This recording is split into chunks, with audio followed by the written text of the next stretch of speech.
Hi guys, welcome back to my channel. Perpetual here. If you're new, you're warmly welcome. And thank you all so much for joining me today as we make the best Gari fotor that you have ever eaten. Come along and let's get started.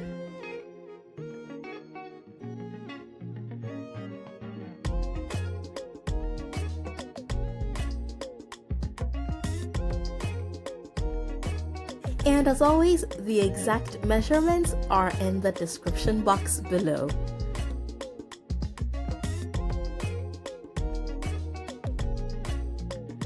We're just gonna get started by chopping our veggies into any desired shape or size that you would like. I'm chopping up quite a bit of onions because I'll be using it at different stages during my cooking process.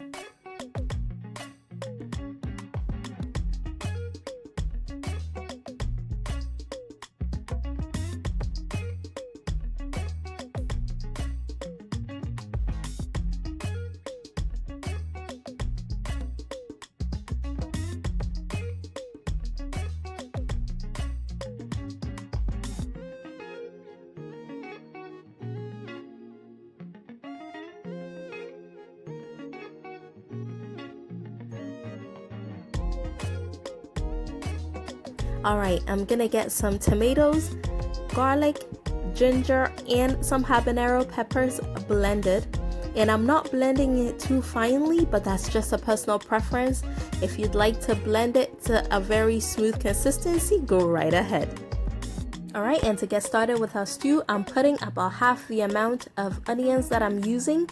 And I'm going to fry this on low to medium heat until our onions are nice and caramelized. And you don't want to rush this step as burnt onions has a really bitter taste to it, so take your time and let the onions cook slowly.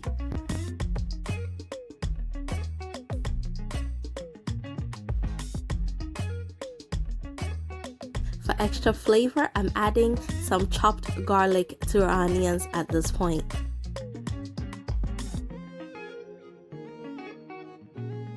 And when the onions start to brown, I'm going in with a few tablespoons of tomato paste, and I'm going to fry that for a few minutes as well.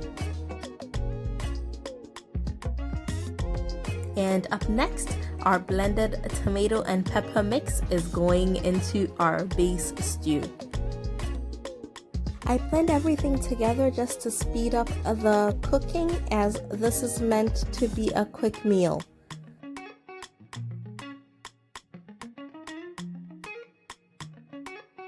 Alright, now we're just gonna cover it up and allow it to cook for about 10 minutes on low heat.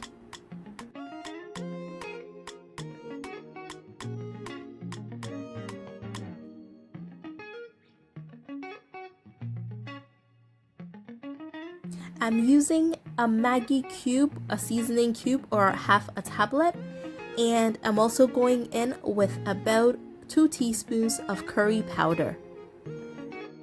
And of course, you can use any seasoning of your choice.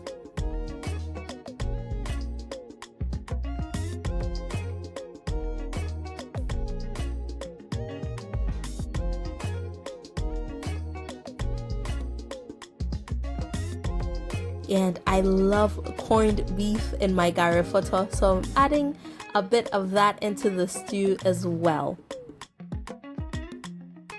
When it comes to Gari fotor, your protein options are endless. It is also amazing with some sausages. If you love bacon, you can fry some up and add it as well. But today, I'll be using corned beef and grilled chicken.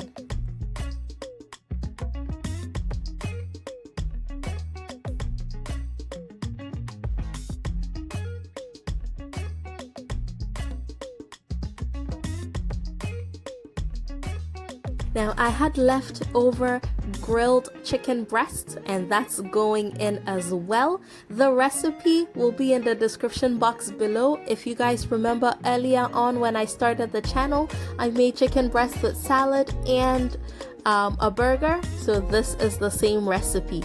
And I'm also going in with some onions, green and red peppers, bell peppers that is. You can use any combination of peppers that you have, and if you're a fan of cabbage, you can add a bit of that too. Alright my loves, if you have not yet subscribed to my channel, please go ahead and hit the subscribe button and be sure to hit that notification bell as well so that you will know when I upload more amazing videos.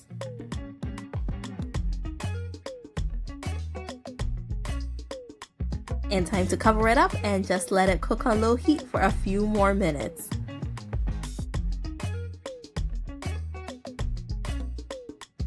And as always, if you have any recipe suggestions, be sure to drop them in the comment box below, or you can always send me a message on Instagram. All the links to my social media and my blog will be in the description box as well. And guys, feel free to give your stew a taste and adjust your salt accordingly.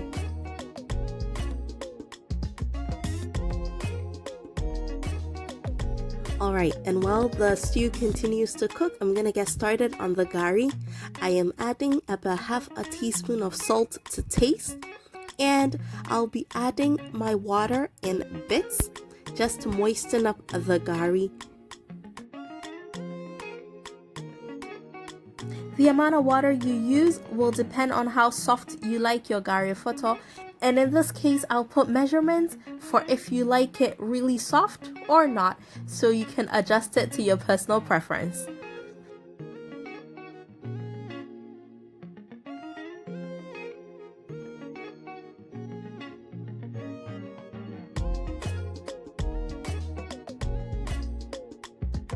And once the water goes in, I'm gonna start adding the stew in bits, and just like the water, you want to add your stew in bits as well so that you do not overdo it.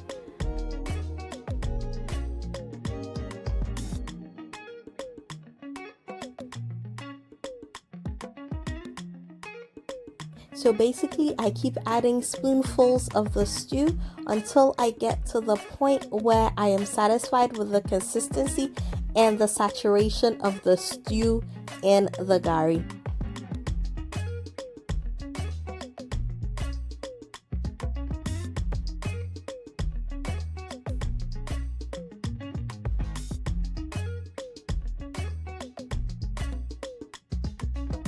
I love my gari to be infused with a lot of stew, so that's exactly what I'm doing here. But like I said, because you're adding it a bit at a time, you can gauge it and stop whenever you feel like you have just the right amount of stew.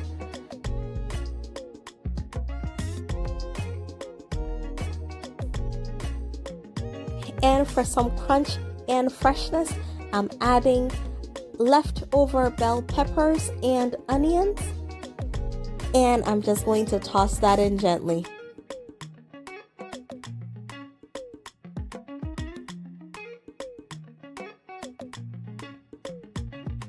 And of course, some green onions are going in, some spring onions, because I love those as well. I love how amazing this looks and how colorful it is. It tastes amazing, and I cannot wait for you to try it. You will love it. Today I'm serving my gari fotor with some fried fish gravy and some fried plantain. If you liked this video, please give me a thumbs up and let me know in the comment section when you try this amazing recipe out. Thank you all so much for coming along with me on this delicious journey. Take care.